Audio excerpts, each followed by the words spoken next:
Buenos días mis niños, les habla su profesora Doris y hoy vamos a trabajar en la clase de español la fábula. Espero que estén muy atentos y realicen muy juiciosos cada actividad.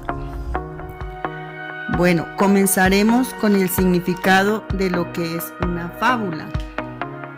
La fábula es un relato breve escrito en prosa o verso, en el que generalmente los personajes son animales que tienen características humanas, es decir, hablan, lloran, ríen o tienen gestos parecidos a los de las personas. ¿Cuáles son las partes de la fábula? Tenemos tres: inicio, nudo y desenlace. El inicio está al principio de la historia y es cuando aparecen los personajes y el lugar donde ocurren los hechos. El desarrollo.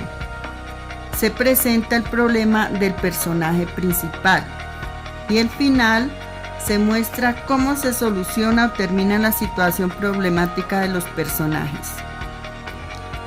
La fábula también tiene algunas características.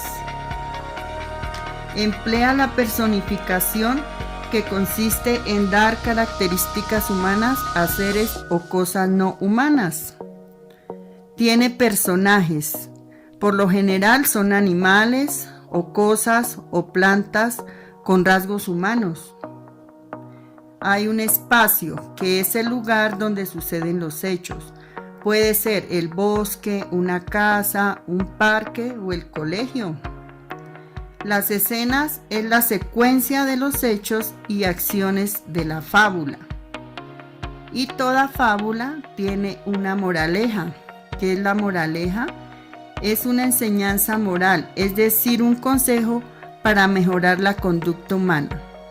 Esta se puede resumir en una frase y nos deja una enseñanza. En algunas historias los animales, las plantas y los elementos inanimados se comportan como seres humanos. Por ejemplo, los asnos hablan, los árboles bailan y los objetos tienen diferentes sentimientos. Esta característica recibe el nombre de personificación. Ejemplo: el zorro y el gallo. Había una vez un astuto zorro que llevaba un gallo que se había robado de la granja.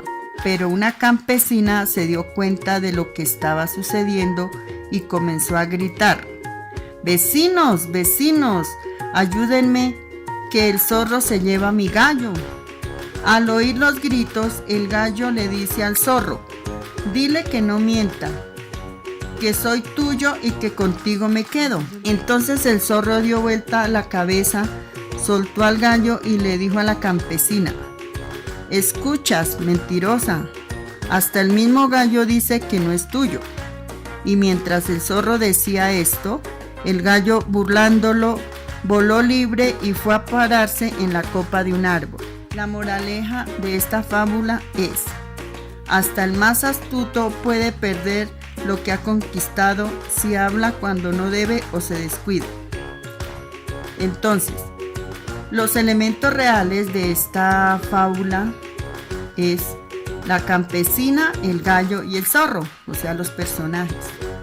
Los elementos personificados: un gallo, un zorro que hablan. Y los elementos imaginarios: el gallo piensa como los seres humanos. Teniendo en cuenta la fábula anterior, vamos ahora a desarrollar el siguiente taller.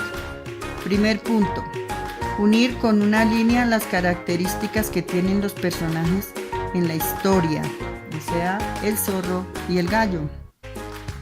El segundo punto: identificar cuáles de esas historias emplean la personificación y colorearlas. En el punto 3, analizar la historia y escribir en el cuaderno a quién se personificó y qué hace. Y el punto 4, escribir las características humanas que daría a estos personajes. Ahí va un ejemplo, entonces para que de acuerdo a él también hagan los otros. Como tareita van a escribir en su cuaderno qué es la fábula, cuáles son las partes de la fábula, cuáles son las características y escribir una fábula.